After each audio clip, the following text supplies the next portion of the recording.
Hi, this is Chris, Logos Apologia. I'm making a reply to Wayman. Wayman, thanks for your video. I got really busy. When you were one of the first people to reply, and I appreciate that, and I apologize for taking so long to get back to you.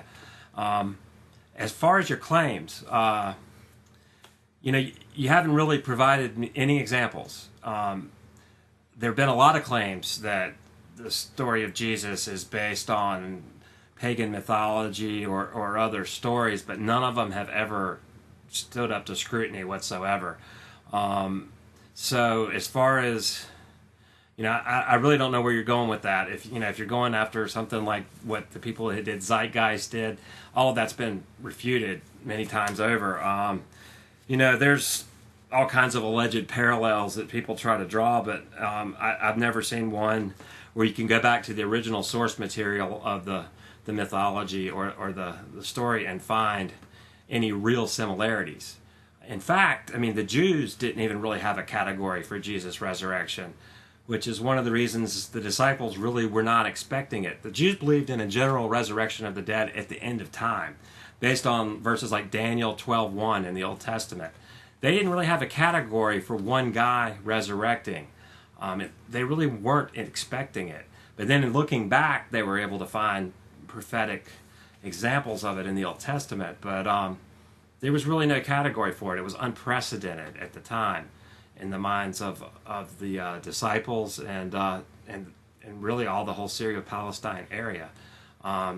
We have other resurrections, but it turns out a lot of those are reconstructions that were based on Christianity, not the other way around.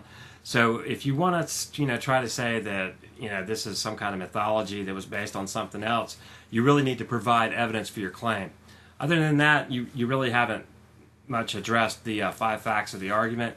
And, Christianity is not really mythology. The gospel is based on a real space-time, actual historical event of Jesus Christ rising from the dead, and that's what we believe. So, yeah, it might seem a little clinical to break it down to 5 facts, but this is just an approach to put a stone in the shoe of the skeptic. 90% of scholars that study this subject, secular ones, I don't think they're all Christians by any means. And we're talking about everyone who writes on the subject. Dr. Habermas has a big long list of these. But they accept these 5 facts as historical facts. And, it's just what is the most plausible accounting of these 5 facts? And you didn't really do that. You kind of dismissed it. But you really didn't provide any evidence for what you claimed either. And so it's really hard to discuss it. But thanks for your reply. And take care.